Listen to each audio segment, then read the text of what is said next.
Well, let's start at the beginning. What is the charismatic movement and why should we care, Tom?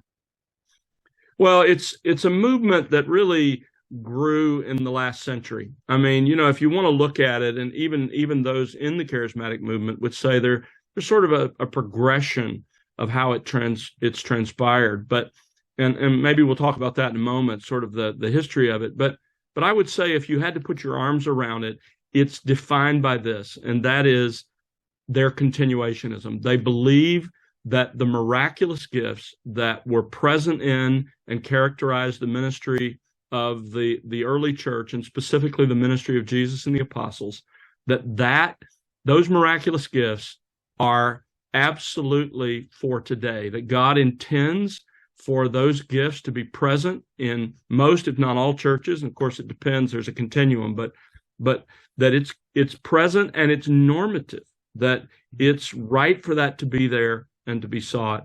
And so that really is the heart of the charismatic movement, is that the miraculous is key and that it has continued and God intends for it to continue, not just in a place here or there, but as normative for the church. Yeah, thanks, Tom. So what is the history of the charismatic church and why has it become so popular today?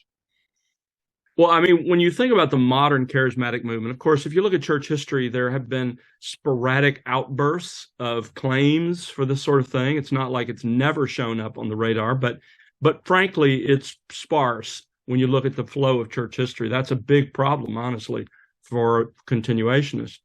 But when you look at the modern charismatic movement, it really began out of an event that occurred with Charles Parham.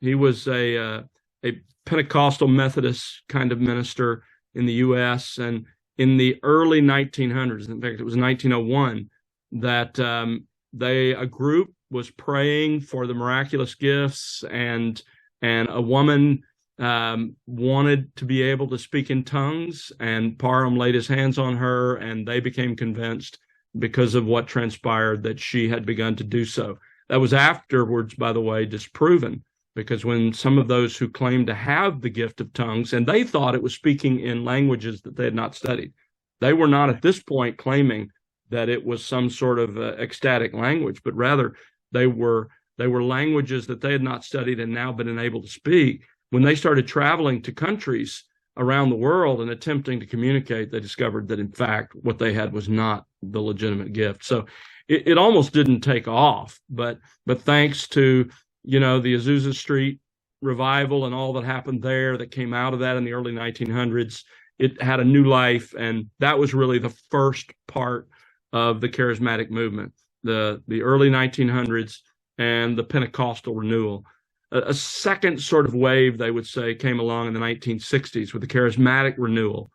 And then finally, there's talk of the third wave, which John Wimber and the Vineyard Church would claim really took off in the 1980s. And then there's been a sort of offshoot of that that's come through John Wimber, and that's the New Apostolic Reformation. But that's sort of the package of the movement, the modern charismatic movement. That's how it's unfolded over the last 100 years.